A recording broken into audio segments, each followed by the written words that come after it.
Ever since the first drop of oil flowed out of the Middle East, the U.S. has had a love-hate relationship with overseas oil. On the one hand, it powered the growth of the world's #1 economy. On the other hand, as everyone knows, there's been problem after problem at the pump and overseas.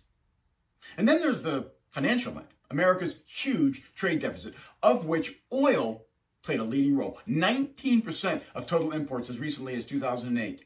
Generally ranked 1 or 2 among all U.S. imports, one of only 3 types of products to regularly average over 10% of U.S. imports.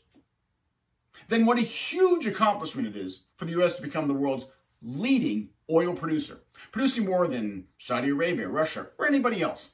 Better still, the U.S. did it the old-fashioned way, via technology, innovation, getting oil out of the ground that previously couldn't be extracted. Now, as you might expect, this gusher of good fortune has had an impact on America's oil import bill, a huge impact, with imports falling by 60% or $210 billion from 2011 to 2017, which in turn led to a significant decrease in the U.S. trade deficit, right? Well, let's just say that's where the story gets interesting. If that $210 billion came directly off the U.S. import bill, that would be a 9% decrease in imports and a whopping 26% decrease in the U.S. trade deficit. But did that happen? No.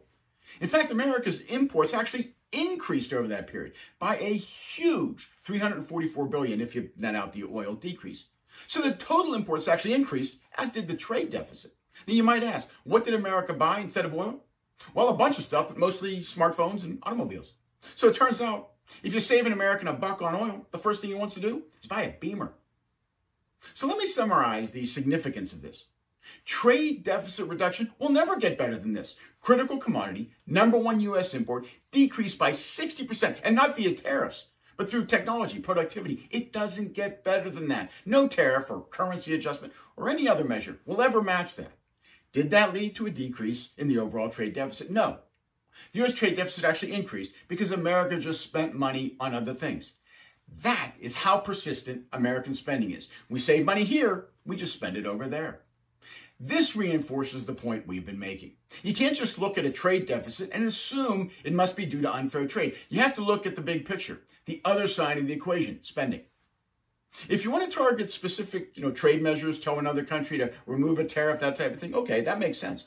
But if every time you see a trade deficit, you're going to think it's bad, and you try to decrease that deficit with tariffs and other such measures without considering the spending side, I got to tell you, I wouldn't expect positive results, which is why there's good reason to doubt that the trade war is going to have much impact on America's trade deficit.